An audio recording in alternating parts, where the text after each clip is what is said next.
سلام دوستان عزیز، امید همتون جور صحت سلامت باشین، از گزند روزگار در امان باشین و لباس سفید و تن داشته باشین. طبق پروگرام هایی که ما داشتیم، یک یوتیوب چینل را ما برای انداختیم که اولین بار است که ما این کار انجام میدیم و این یوتیوب چینل به حمایت شما دوستان عزیز و گرامی ضرورت داره. چنل ما را لایک، سابسکرایب و شیر بکنین لطفاً و از محتویات ما لذت ببرید. این محتویات شامل درس های تاریخی و بعضی از اندرس ها می باشند که در ویدیو ما اونا را به سهم شما می رسانیم و این ویدیوهای ما که هستن، خصوصا این ویدیو اول برای شما بیانگر تاریخ جنگ پانیپت توسط احمد شاه ابدالی می باشه که به شکل مستند آماده شده و در خصوص برای شاگردان صنف 10 و 12 یا هم 9 و 12 بسیار مفید می باشه برای افزایش معلوماتشان در جنگ پانیپت. امید که ویدیو را لایک، سابسکرایب، شیر کنین. لطفاً چنل ها را حمایت کنین. تشکر از همکاری شما. ویدیو را دیده و لذت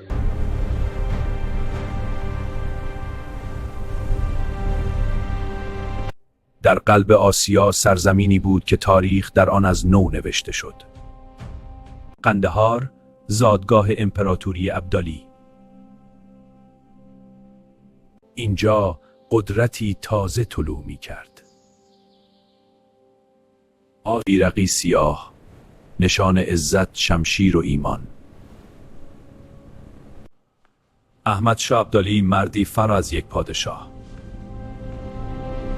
او قبایل پراکنده را زیر یک نام متحد ساخت، افغانستان. این سرزمین باید آزاد بمان.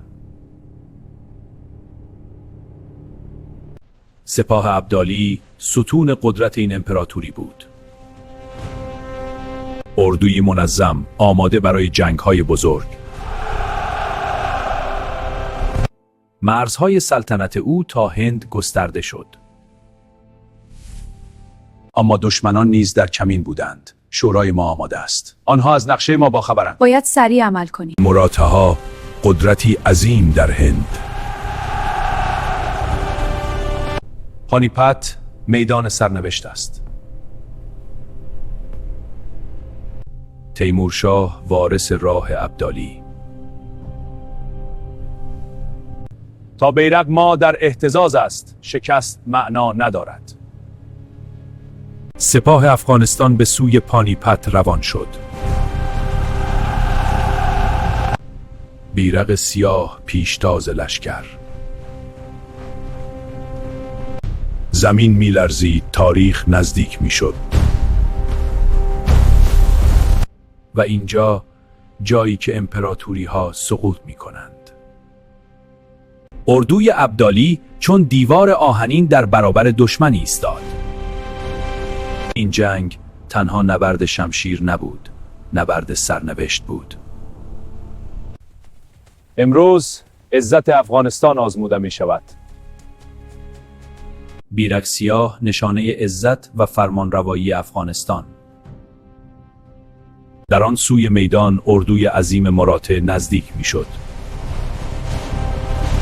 غرورشان بلند بود، اما میدان داور نهایی بود. صفوف را محکم نگهدارید. تفنگچیان افغان آماده شلیک نخست بودند.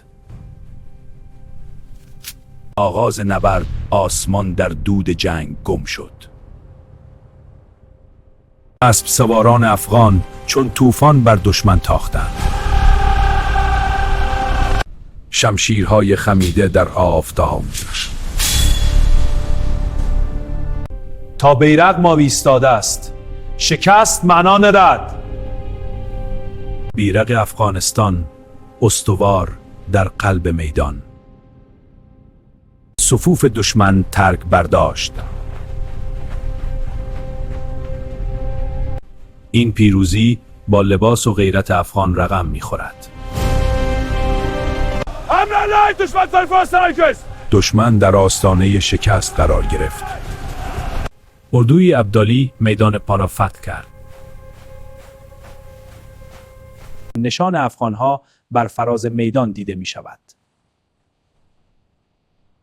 پانیپات شاهد فروپاشی دشمن شد. سپاه ابدالی با نظم و غیرت میدان را در دست گرفت. هر جنگجو چون کوه استوار ایستاده بود. امروز روز عزت افغانستان است. بیرق سیاه ابدالی نشانه قدرت و ایمان در بین اردو در حال جنگ برافراشته شده. صدای توپ‌ها دشت پانیپ را لرزاند. دشمن نخستین ضربه سنگین را احساس کرد. اسب سواران افغان چون طوفان تاختند. شمشیرها درخشیدند، نبرد به اوج رسید. صفوف را نشکنیدی، پیش بروید.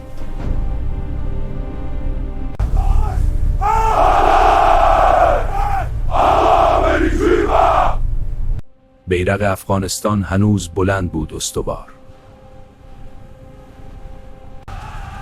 حتی فیلهای دشمن نظم خود را از دست دادند. عقب نرید! صف را نگه دارید! تفنگ گلان وارد کردند! سفنگچیان افغان ضربه‌های دقیق وارد کردند. شکست آرام بر دشمن سایه انداخت.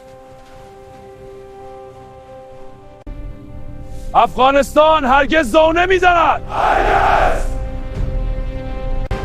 اردوی ابدالی میدان را فتح می‌کرد.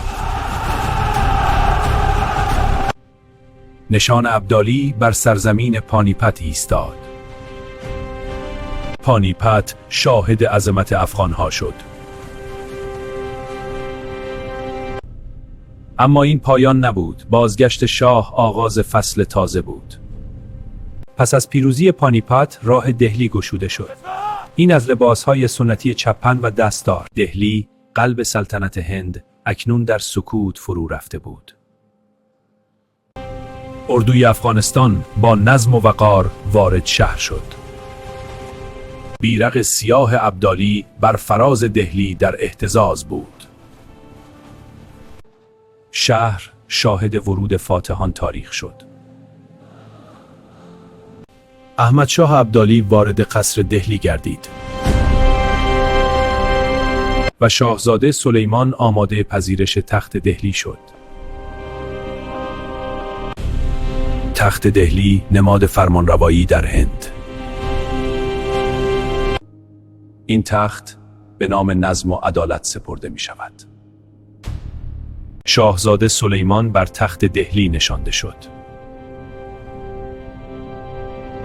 تالار در ضمت این لحظه را پذیرو.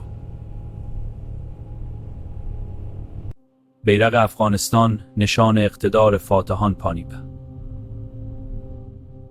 از سوی مردم افغانستان در دهلی زنده باد احمد شاه!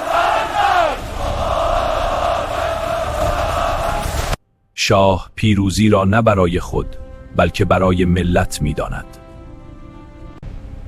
اما احمد شاه می‌دانست جایگاه اصلی او قندهار است. فاتحان پس از تثبیت قدرت راه بازگشت را در پیش گرفتند. بازگشت به قندهار، بازگشت به تخت اصلی امپراتوری. پس از دهلی سپاه فاتح به سوی قندهار بازگشت. بیرق سیاه ابدالی همچنان پیشتاز افتخار بود. اندر قلب امپراتوری درانی آماده استقبال بود. اردوی افغانستان با شکوه و نظم وارد شهر شد. شهر از فریاد مردم پر شد. استقبال یک ملت. تمام بزرگان در برابر شاه سر تعظیم فرود آوردند. قصر قندهار نماد عظمت قرن 17. بیرق افغانستان تخت شاه چون نشان اقتدار می درخشید.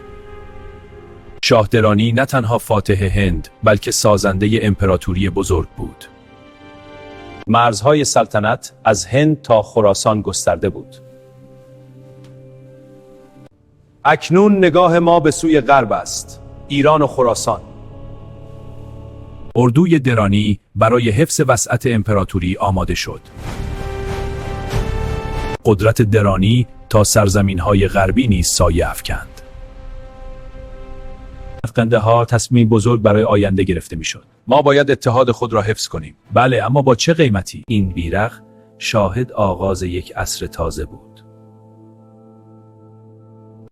امپراتوری درانی باید استوار بماند.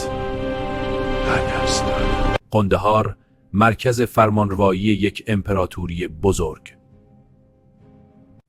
احمد شاه ابدالی، نامی که تاریخ افغانستان را جاودانه ساخت.